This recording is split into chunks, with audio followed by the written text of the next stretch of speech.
Em alguns casos, o valor ele pode ser obtido em alguns casos, o valor a ser obtido do ativo ele será maior do que o seu custo de reposição. Contudo, não seria apropriado mensurar o ativo por aquele valor, uma vez que ele inclui os benefícios de atividades futuras, em vez do potencial de serviço na data do relatório. Então, característica importante do custo de reposição ou substituição é o potencial de serviços na data do relatório. A data do relatório seria, vou travar uma data atual para fazer essa minha base de mensuração, né, que não necessariamente é na data das demonstrações contábeis. Então, hoje eu atendo 100 alunos, hoje é o meu relatório, e eu sei que eu atendo 100 alunos, então é nessa data do relatório. Tá? Então, os benefícios é o potencial de serviços gerados atualmente. Tá? Os benefícios futuros ou de atividades futuras não deveriam ser levados em consideração no custo de reposição ou substituição.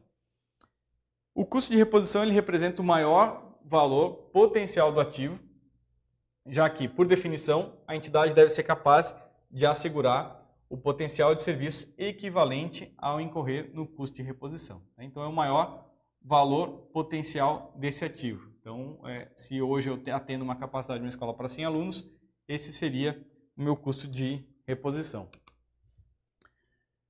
A base de mensuração seguinte, o preço líquido de venda, ele difere do valor de mercado, uma vez que ele não exige um mercado aberto, ativo e organizado ou uma estimativa de preço em tal mercado que inclua os gastos para a venda da entidade. Então, portanto, o preço líquido de venda ele reflete as restrições na venda e é específico para a entidade.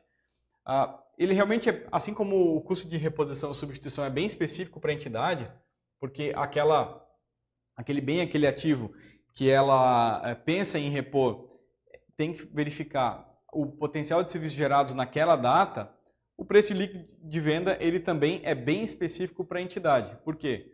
Porque eu preciso vender. Essa base de mensuração, ela dá a ideia de saída, né? O quanto que eu vou avaliar um ativo que eu tenho, caso eu, por exemplo, vendesse ele e essa venda sairia pelo preço líquido de venda. O preço líquido de venda ele tem algumas restrições na venda e pode ser específico para a entidade, por exemplo. Então, a utilidade potencial de mensurar os ativos pelo preço líquido de venda é que o ativo ele não pode valer menos para a entidade do que o montante em que ela poderia obter na venda do ativo. Então, vê se aqui a gente tem um exemplo. Vamos ver se a gente consegue fazer aqui. Então, o preço líquido de venda ele não pode ser menor, portanto, ele tem que ser maior para a entidade do que o montante que ela poderia obter na venda de um ativo. Tá? Porque se eu vender o meu ativo e obter um valor maior na venda do que o meu preço líquido de venda, então é preferível vender esse ativo e obter mais caixa do que manter um ativo em que o preço líquido de venda, ou seja, se um dia a saída dele for menor do que o preço que eu teria para vender agora. Então, por isso que diz aqui que o preço líquido de venda, a utilidade potencial de mensurar ativos pelo preço líquido de venda é que o ativo ele não pode valer menos para a entidade do que o montante que ela poderia obter na venda de um ativo. Então, por exemplo, se eu tenho um carro que vale 100 mil, e o meu preço líquido de venda, se eu vender ele e aí deduzir comissão, deduzir impostos, mais alguma coisa, e eu fico com 90 mil para mim, mas se eu obter na venda desse ativo sob outras condições, eu tiver mais valor, conseguir, por exemplo, uma venda por 110 mil, vale mais a pena eu vender ele atualmente do que ele manter registrado ele no meu ativo pelo um preço líquido de venda menor. O preço líquido de venda ele é útil, portanto, quando o emprego mais eficiente para a entidade, sob o ponto de vista dos recursos, for vender o ativo. Então, assim, estou na dúvida se eu devo vender aquele meu ativo ou manter ele lá registrado na minha contabilidade. Vou utilizar uma base de mensuração de qual que é o meu preço líquido de venda. Se ele for menor do que uma venda esperada, aí eu vou ter que vender porque é mais vantajoso. Então, portanto, ele sempre deve ser maior do que o preço que eu obteria numa venda. Então, esse é o caso quando o ativo não puder fornecer potencial de serviço ou de gerar benefícios econômicos, ao menos tão valiosos quanto o seu preço líquido de venda. O preço líquido de venda pode fornecer informação útil quando a entidade estiver obrigada contratualmente a vender o ativo abaixo do valor de mercado. Então, tem uma obrigação contratual de vender esse ativo abaixo do valor de mercado, o preço líquido de venda ele é útil, porque o valor de mercado que eu venderia provavelmente vai ser sempre menor do que o meu preço líquido de venda, porque tem um contrato estabelecendo que eu teria que vender a um preço X que é abaixo do valor de mercado. Normalmente, o preço líquido de venda,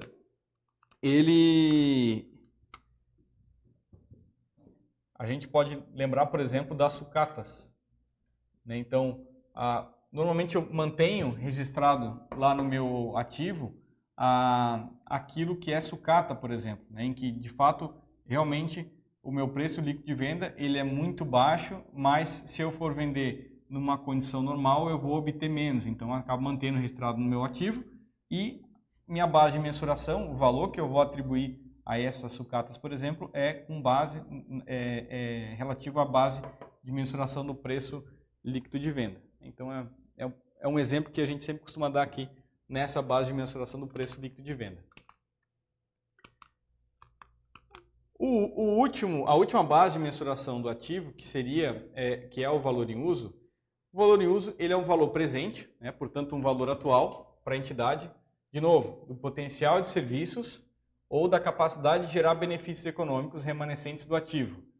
Esse remanescentes ele é interessante, porque ele vai nos dar uma ideia de como que é a lógica aqui do valor em uso.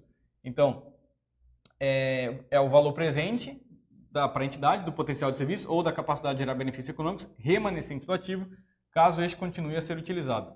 E também do valor líquido que a entidade receberá pela sua alienação ao final da sua vida útil. Tá? Então, o valor em uso ele é o potencial de serviços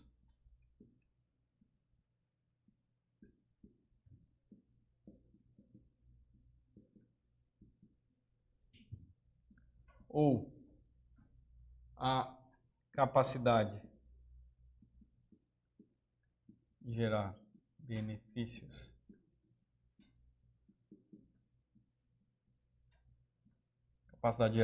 econômicos, mais o valor líquido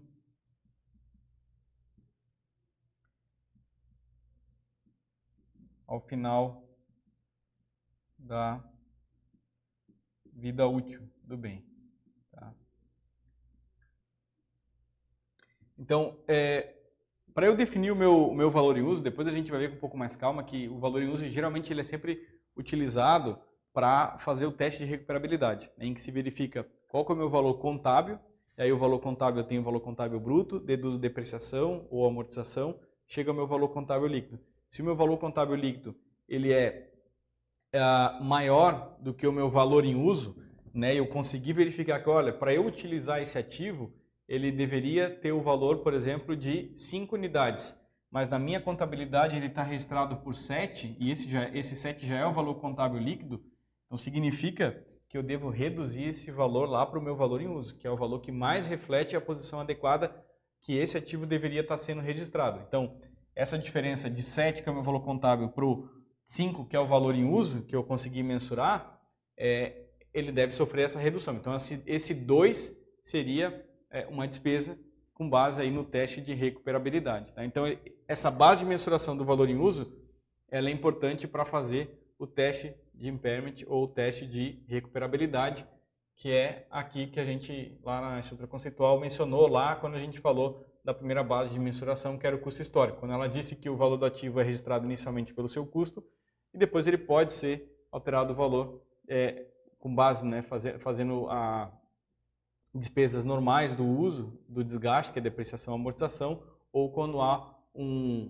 de acordo com as condições econômicas, eu consigo reduzir ainda mais o valor do meu bem, tendo em mente que o valor do meu uso está menor do que o meu valor registrado na contabilidade. Então, é um decréscimo de valor do meu ativo além das condições normais de uso.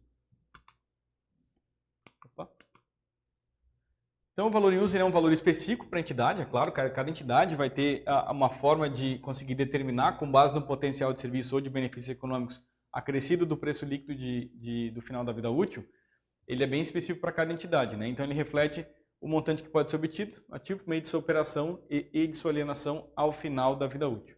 O valor em uso também não é base de mensuração apropriada quando for menor que o preço líquido de venda, já que nesse caso o mais eficiente do ativo é vendê-lo, né? Então, assim, sempre faz uma comparação, quando é valor de saída, a gente sempre faz uma comparação com a venda. Se é mais fácil manter esse ativo registrado com base em alguma dessas bases de mensuração ou fazer a venda. Então, aqui diz que o preço, o valor em uso também não é base de mensuração apropriada quando for menor que o preço líquido de venda. Então, se o meu valor em uso ele deve ser maior que o meu preço líquido de venda, tá?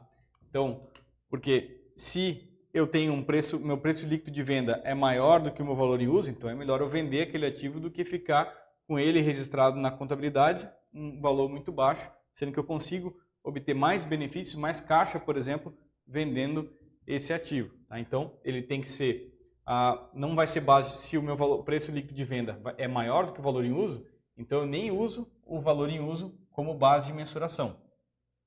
Já que nesse caso, o uso mais eficiente seria vendê-lo em vez de continuar utilizando. Portanto, o valor em uso ele é apropriado quando for menor que o custo de reposição e maior que o preço líquido de venda, tá? Então, ficou muito no canto aqui. Então, o valor em uso, ele tem que ser o quê?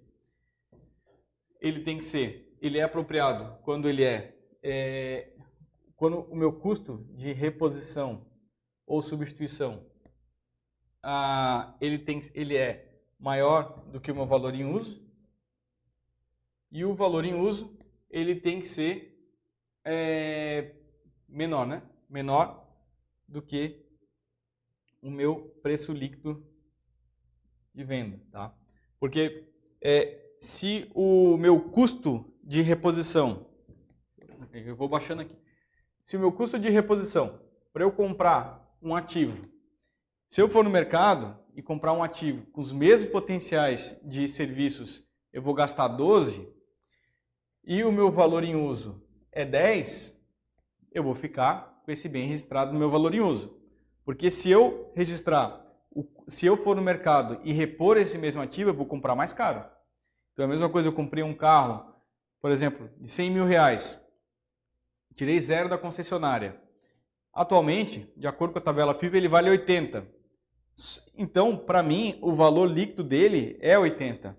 Se eu for no mercado para repor esse mesmo carro, eu vou gastar de novo aquele 100 mil. Então, vale mais a pena eu manter o meu valor em uso, com ele registrado com essa base de mensuração, que é mais econômico para mim do que eu sair no mercado e comprar esse mesmo bem, com o mesmo potencial de serviços gerados atualmente, por um valor mais caro. E ele tem que ser menor do que o meu preço líquido de venda, porque se o preço líquido de venda for maior do que o valor em uso, mas vale a pena eu vender esse ativo, tá? Então o valor em uso ele tem que ser menor do que o preço líquido de venda, porque se o preço líquido de venda for maior, é preferível vendê-lo, e ele tem que ser menor do que o meu custo de reposição, porque se ele for maior do que o custo de reposição, aí eu compro um novo. Eu vou lá e reponho aquele bem, porque se aqui, por exemplo, fosse 9, o valor em uso não seria uma base de mensuração apropriada. Eu iria para um custo de reposição e isso pode ajudar numa tomada de decisão, por exemplo, para eu repor aquele bem por um bem, por exemplo, mais novo, em que geraria, teoricamente, o mesmo potencial de serviços para esse ativo. Tá? O valor em uso é base de mensuração apropriada para avaliação de determinados ajustes de redução ao valor recuperável, né, como eu já falei. Então, é uma base bem adequada, na verdade necessária quando a gente vai fazer o teste de recuperabilidade. Sempre se utiliza o valor em uso. O que mais? Agora a gente vai falar um pouquinho de mensuração de passivo. Então, a parte de mensuração e avaliação de ativos, ela já foi, tem 5 bases de mensuração e a gente conseguiu passar em cada uma delas. Depois a gente vai ver, vou montar aqui um balanço patrimonial, por exemplo, em quais casos, e é isso a estrutura conceitual e o MICASP trazem também, em quais casos que eu utilizo o custo histórico, por exemplo. Então, será que em caixa equivalente de caixa, nas disponibilidades, eu utilizo qual base de mensuração? E para os estoques, eu utilizo qual base de mensuração? E para o ativo mobilizado, eu utilizo quais dessas bases de mensuração? Então, A estrutura conceitual e MCASP eles já dão mais ou menos uma pista aqui de quais bases de mensuração a gente vai utilizar para alguns elementos das demonstrações contábeis, né? Não são todos, mas ele dá uma pista aqui, tanto para o base de mensuração do ativo quanto do passivo. Tá? Então vamos para a base de mensuração do passivo. Alguma dúvida? Não? Todas? Essa parte é teórica.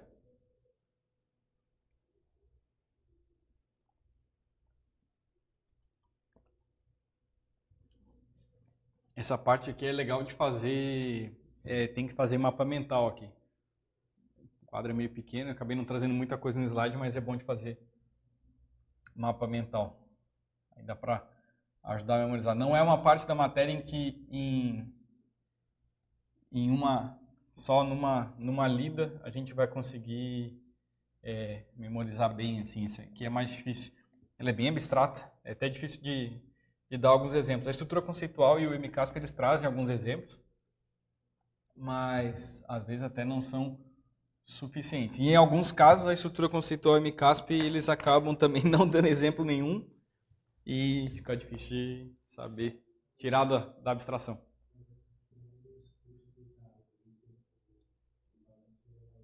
Já ajuda, Isso aqui fica muito abstrato, né? Porque a gente poderia passar. Normalmente a gente faz isso, né? Fala de cada um deles e fica bem abstrato. Mas aí a gente já pega mais ou menos a ideia, que com o tempo a gente vai dando exemplo. Depois quando a gente coloca no balanço, aí a gente consegue ver certinho onde que se atribui a cada um deles aqui. Aí fica mais tranquilo, tá? Do passivo, não muda muito do ativo aqui essas bases de mensuração. Como é que eu faço? Lembra que no início, acabei não trazendo um acrônimo para vocês, porque o meu é muito ruim.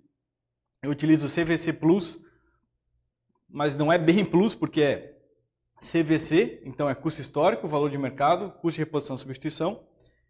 E o Plus que eu digo é o PL, né, preço líquido de venda, e o U fica no valor em uso, então CVC Plus. E no passivo, como é que eu faço para memorizar quais são as bases de mensuração do passivo?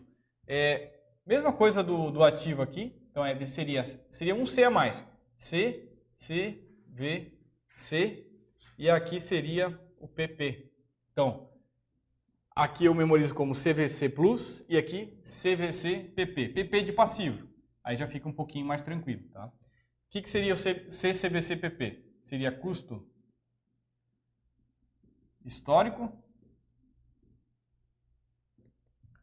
O segundo C é o CCO, é o custo de cumprimento da obrigação. Mas eu vou escrever por extenso aqui para a gente não se perder.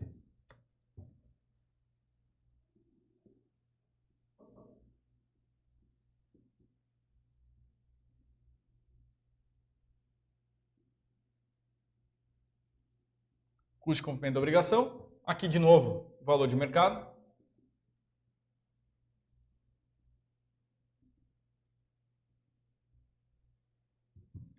Custo de liberação, que seria o CL.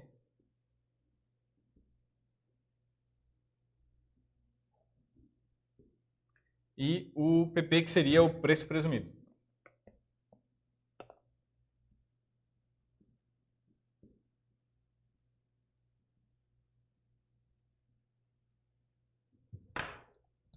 Então, as bases de mensuração de ativos e passivos, elas são relativamente parecidas, né? Então, do passivo a gente tem custo histórico, assim como no ativo.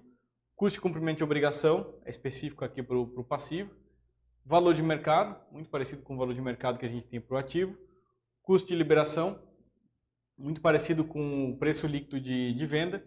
E aqui a gente tem o preço presumido, que fica parecido aqui com a questão do custo de reposição ou substituição. Tá? Na verdade, o preço líquido de venda fica parecido com o preço presumido. É isso aqui. Mas aqui a gente vai ter aqui os slides já vão dar a dica para a gente. Então a gente tem essas também 5 bases de mensuração. Tá? Aqui, diferente do ativo, a gente não tem, o MCASP e a estrutura conceitual não falam em valor corrente. De novo a tabelinha, tá? Custo histórico, importância recebida para se assumir uma obrigação, o qual corresponde o caixa ou o equivalente de caixa ou o valor de outra importância recebida na época na qual a entidade incorreu no passivo. É um valor de entrada, então é um valor que eu estou disposto a desembolsar para que eu registre esse passivo, acresça esse passivo no meu patrimônio, geralmente observável, específica para a entidade. Custo de cumprimento de obrigação, CCO. Custos nos quais a entidade incorre no cumprimento das obrigações representadas pelo passivo, assumindo que o faz de maneira menos onerosa. Essa expressão menos onerosa, ela é a palavra-chave para a gente conseguir memorizar aqui o custo de cumprimento da obrigação. Então, como que eu vou fazer para cumprir aquela obrigação da maneira menos onerosa. O valor de mercado, ele é um montante pelo qual, que é o mesmo conceito lá de valor justo, né, que é um montante pelo qual um passivo pode ser liquidado entre partes cientes e interessadas em transação sob condições normais de mercado. Custo de liberação é um montante que corresponde à baixa imediata da obrigação, montante que o credor aceita no cumprimento de sua demanda ou que terceiros cobrariam para aceitar a transferência do passivo do devedor. Tá? Então, é um termo utilizado no contexto dos passivos para se referir ao mesmo conceito de preço líquido de venda. Tá? Então, aqui a gente tem o custo de liberação, ele acaba sendo aqui o mesmo de preço líquido de venda. Então, tem similaridade. O preço presumido é um montante que a entidade racionalmente aceitaria na troca pela assunção de um passivo existente. É um termo utilizado no contexto dos passivos para se referir ao mesmo conceito de custo de reposição aqui do ativo. Tá? Então, a gente tem então que o preço líquido de venda ele guarda bastante correlação com o custo de liberação, tá? E o custo de reposição e substituição é basicamente a mesma coisa que o preço presumido. Tá? O preço presumido ele é como se fosse uma troca de uma obrigação. Tá? E o custo de liberação é o custo que eu tenho aqui para dar baixa naquela obrigação, deduzidos aí alguns custos. Né? Então, reflete bem parecido aqui com o que é o preço líquido de venda. Bom, começando pelo custo histórico. Tá? No modelo do custo histórico, as mensurações iniciais elas podem ser ajustadas para refletir os fatores, como o acúmulo de juros, o acréscimo de descontos ou a amortização de prêmio. Tá? Então, as vantagens e desvantagens de utilizar a base do custo histórico para passivo são semelhantes aplicadas aí aos ativos. O custo histórico é apropriado quando os passivos provavelmente forem liquidados nos termos estabelecidos. No entanto, o custo histórico não pode ser aplicado para os passivos que não se originam de transação, como, por exemplo, passivos de pagamento de danos civis. Esse é um exemplo que a estrutura conceitual traz, em que não é adequado utilizar a base de mensuração do custo histórico para, por exemplo, pagamento de obrigações aí com danos civis, tá? Porque é uma transação que não é uma transação com contraprestação. Então, aqui está dizendo que não pode ser aplicado para passivos que não se originam de transação, não se originam de alguma transação, né? Como, por exemplo, esse passivo que surgiu de danos civis. Tá? Aqui ele fala que, a estrutura conceitual fala que ele pode ser ajustado para refletir fatores como acúmulo de juros, acréscimo de descontos e amortização de prêmios. Mas é importante a gente lembrar que quando a gente constitui aqui um passivo,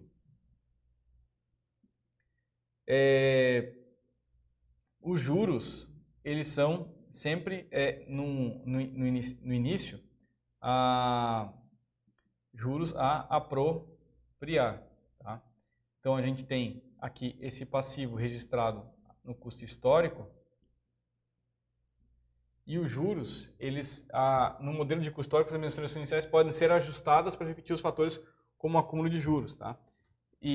Só que o valor daquele meu passivo ele sempre vai ficar registrado pelo custo histórico e separado aqui da parte de juros, que os juros ele sempre vai incorrer por competência. Né? Então, eu registro um juros a apropriar e a partir do momento em que a despesa ela é incorrida, eu tenho de fato no setor público lá uma VPD e dou a baixa em juros a apropriar, né? E constituo aqui no meu passivo juros passivos, aqui por exemplo, e no pagamento eu dou a baixa tanto dos juros quanto do principal aqui da obrigação. Tá?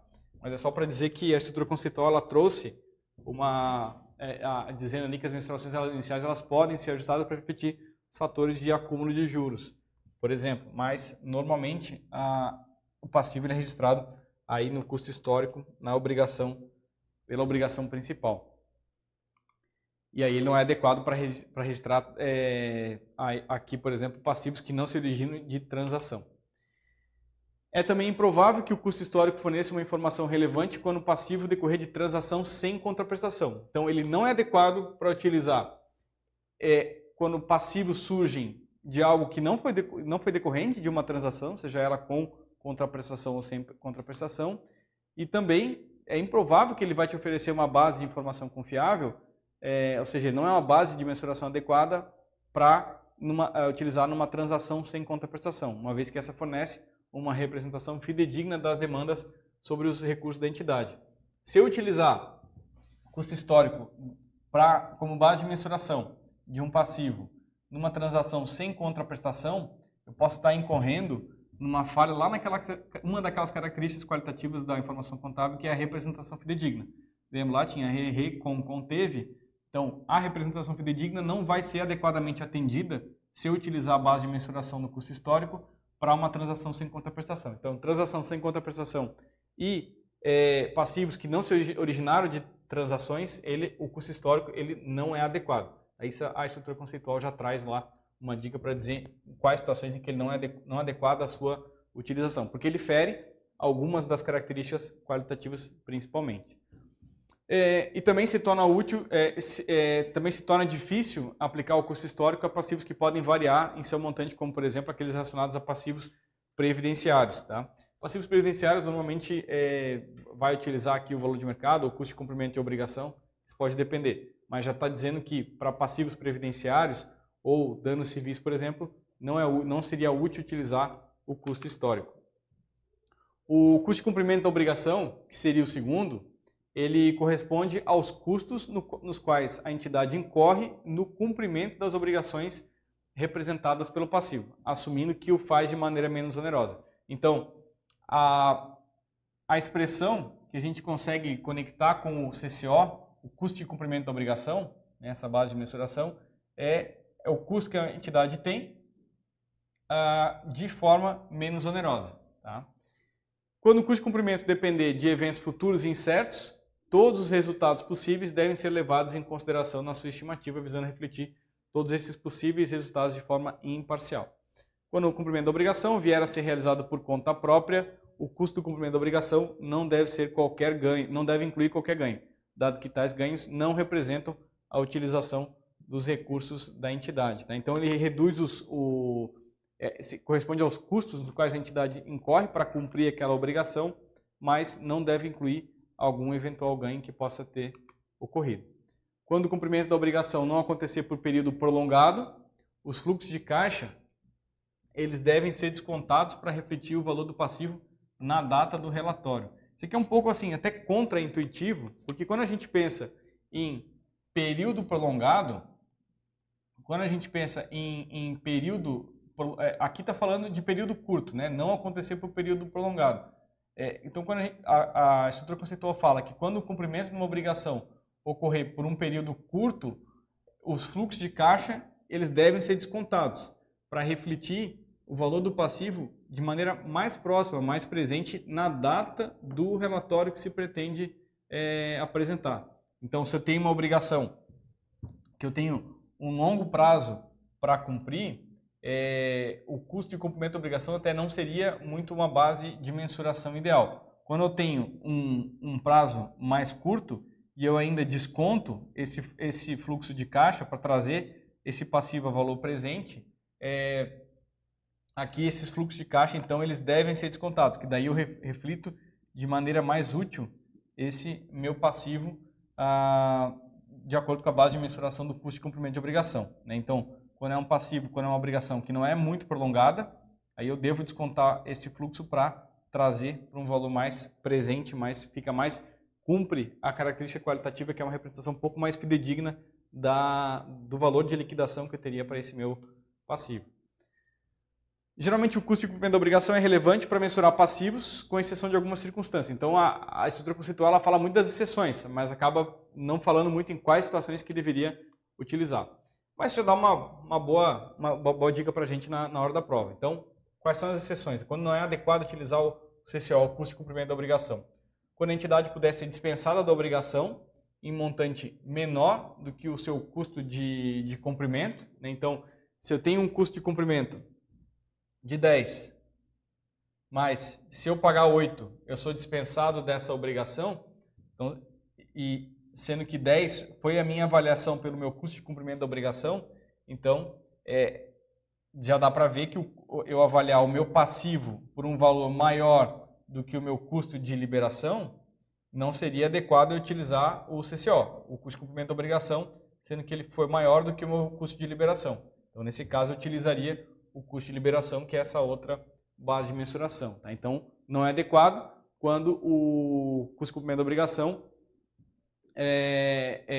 quando a entidade puder ser dispensada da obrigação em montante menor do que o custo do seu cumprimento. Então, o custo dessa dispensa é a mensuração mais relevante do ônus do passivo, do mesmo modo que para o ativo, o preço líquido de venda é mais relevante do que o valor em uso. Né? Então, por exemplo, voltando lá para o ativo, quando o meu preço líquido de venda ele é maior do que o meu valor em uso, mais vale a pena eu vender ele. Então não tem porque eu ficar ele registrado lá na minha contabilidade se o meu valor em uso ele é menor do que o preço que eu obteria na venda. O custo de cumprimento da obrigação, ele também não é uma base de mensuração válida no caso dos passivos assumidos por determinada importância, né? O preço presumido é mais relevante quando for maior do que o custo de cumprimento da obrigação. Então, essa outra base de mensuração, que é o preço presumido, o preço presumido ele é mais relevante quando for maior do que o custo de cumprimento da obrigação aí e o custo de liberação. Então, aqui fala que... Deixa eu ter que apagar esse lado aqui.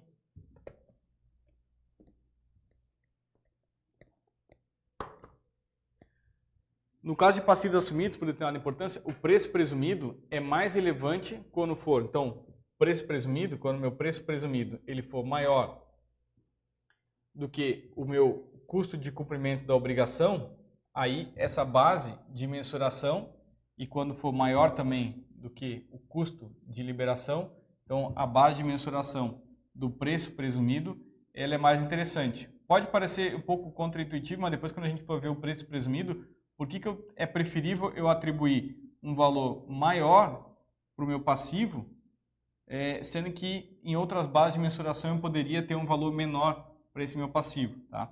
Mas depois a gente vai ver com mais calma por que a estrutura conceitual diz que é mais interessante eu assumir a base de mensuração preço presumido quando ele for maior do que o meu custo de cumprimento da obrigação e maior do que o meu custo de liberação.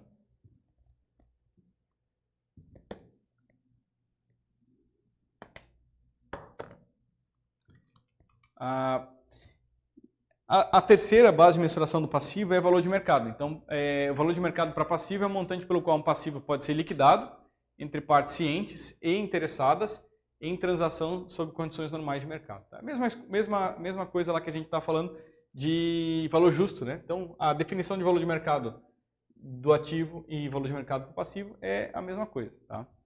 Claro que aqui fala de passivo, liquidado e tal, e muda um pouquinho, mas as provas não costumam fazer confusão nessa parte aqui. As vantagens e desvantagens do utilizar a base de mensuração valor de mercado para passivo é a mesma do que do ativo.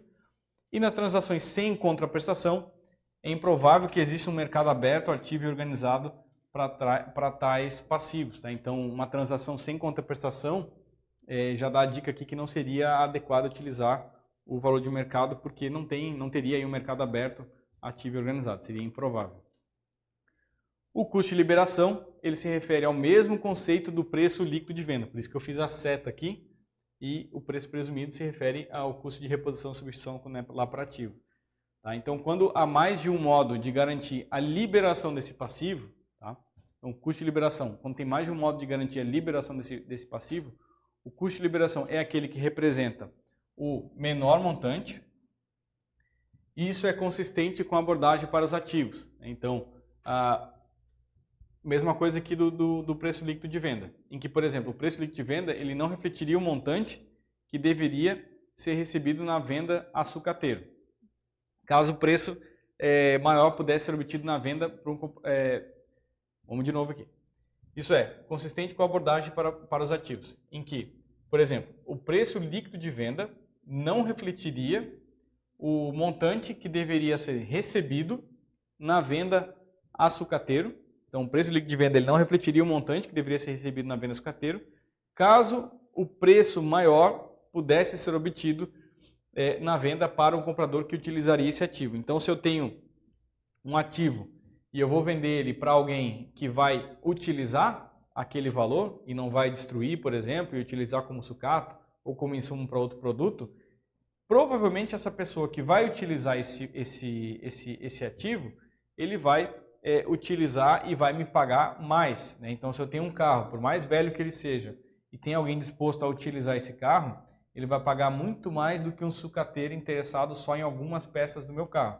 Então, o meu preço líquido de venda para eu vender uma sucata para os sucateiros geralmente vai ser muito mais baixo do que eu vender um bem que para alguma pessoa pode achar que aquilo não é uma sucata e vai utilizá-lo. Então, se eu vou conseguir obter um preço de venda maior para uma pessoa que vai utilizar o meu bem e menor para um sucateiro, eu prefiro vender para essa pessoa que vai me pagar um pouco mais. Basicamente isso que a estrutura conceitual quer dizer. E o custo de liberação ele tem a ver então com esse preço líquido de venda. Tá? Então, é preferível eu liberar esse meu passivo por um custo sempre menor. Né? Então, o meu custo de liberação ele tem que ser sempre menor, e a mesma coisa aqui do preço líquido de venda. Assim como o preço líquido de venda é relevante somente quando a alternativa mais eficiente para o recurso for vender o ativo, o custo de liberação ele é relevante somente quando a alternativa mais eficiente for buscar a liberação imediata da obrigação. Em especial, quando o custo do cumprimento da obrigação for menor do que o custo de liberação, que é aquele esqueminha que eu escrevi aqui. Então, em especial, quando o custo de cumprimento da obrigação for menor do que o custo de liberação, o primeiro fornece informação mais relevante. Tá? Então, em especial, quando o custo de cumprimento da obrigação, ele for menor do que o meu custo de liberação, o primeiro fornece informação mais relevante do que o segundo, mesmo se for viável negociar a liberação da obrigação conforme os métodos de transferências de passivos. Tá? E por último, o preço presumido, do mesmo modo que o custo de reposição representa o montante que a entidade pagaria racionalmente para adquirir o ativo, o preço presumido representa o montante que a entidade racionalmente aceitaria na troca pela assunção do passivo existente.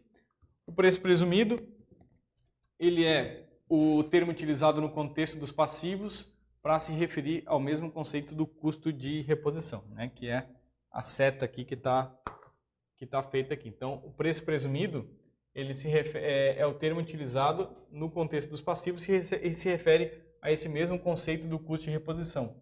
Custo de reposição é aquele exemplo lá da escola que a gente deu. Tem uma escola que, apesar da capacidade dela ser para 500 alunos, ela hoje tem um potencial de serviço para 100 alunos. Tá?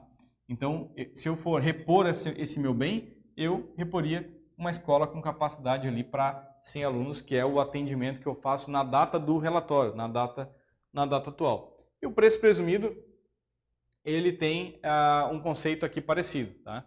Então, do mesmo modo que o custo de reposição representa, o preço presumido ele representa o montante que a entidade racionalmente aceitaria na troca pela assunção do passivo existente. Então, o preço presumido ele se refere a uma troca de passivos. Então, eu tenho uma entidade, eu tenho aqui um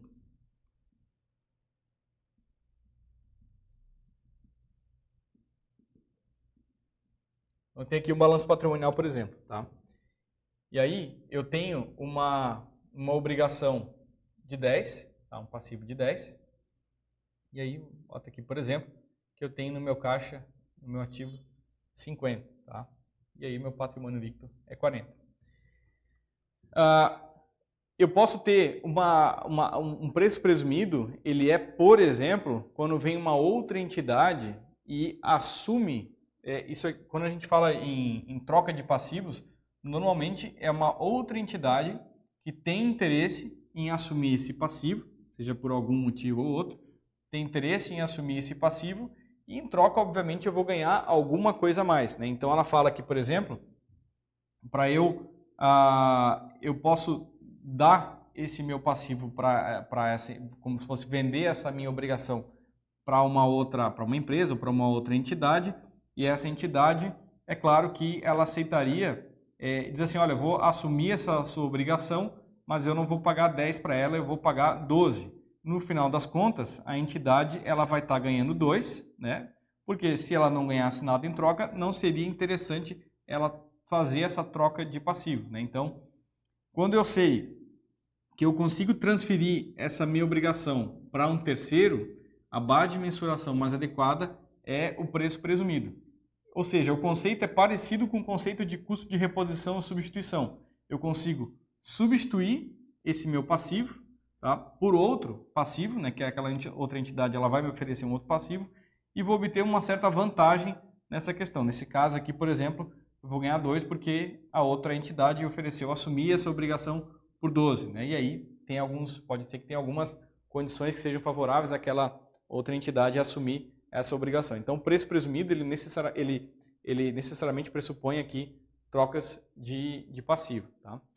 E nas transações com contraprestação, realizadas em condições normais, fornece evidência do preço presumido. Então, para a transação com contraprestação, o preço presumido ele é adequado. Tá? Já numa transação sem contraprestação, fica difícil de saber o quanto que vale esse meu passivo para eu trocar ele por outro passivo. Então, seria mais adequado uma transação com contraprestação. A entidade ela assumirá o passivo somente se o montante pago para assumi-lo ele for maior do que o custo do cumprimento da obrigação. É aqui que mora um pouco a estranheza do preço presumido. Então, ó, a entidade ela assumirá o passivo somente se o montante pago para assumi-lo for maior que o custo do cumprimento da obrigação ou que o custo de liberação. Isto é, o montante da liquidação. Uma vez que o preço presumido tiver sido aceito pela entidade, a entidade tem a obrigação com seu credor. Como o custo de reposição é o valor atual, conceitualmente, o preço presumido também é. Né? Então, ele é o valor atual. Então, o que ele quer dizer aqui a estrutura conceitual? Que a entidade ela assumirá o passivo somente se o montante pago para assumi-lo for maior. Então, ou seja, ela não vai trocar esse passivo pelo preço de 10 também, né? Então, ela só vai assumir se o montante pago para assumi-lo ele for maior. Ou seja, uma outra entidade ela tem que fazer uma oferta para assumir esse passivo. Por exemplo, olha, eu pago 12 para assumir esse passivo, né? E aí vai liquidar um passivo de 10 e a entidade vai ficar com 2 de lucro. Então é isso que a estrutura conceitual quer dizer aqui, que a entidade assumirá o passivo somente se o montante pago para assumi-lo for maior do que o custo de cumprimento da obrigação. Meu custo de cumprimento da obrigação aqui é 10, mas aí tem alguém que me ofereceu 12, então a base de mensuração vai ser o preço presumido nesse caso aqui, quando eu tenho essas condições. É um pouquinho, a estrutura conceitual também não dá muito exemplo, acaba ficando um pouquinho abstrato. Beleza.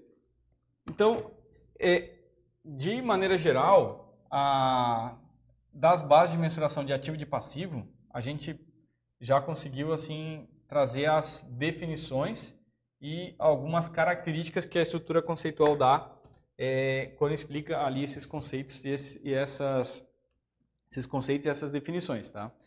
Agora a gente vai passar por algumas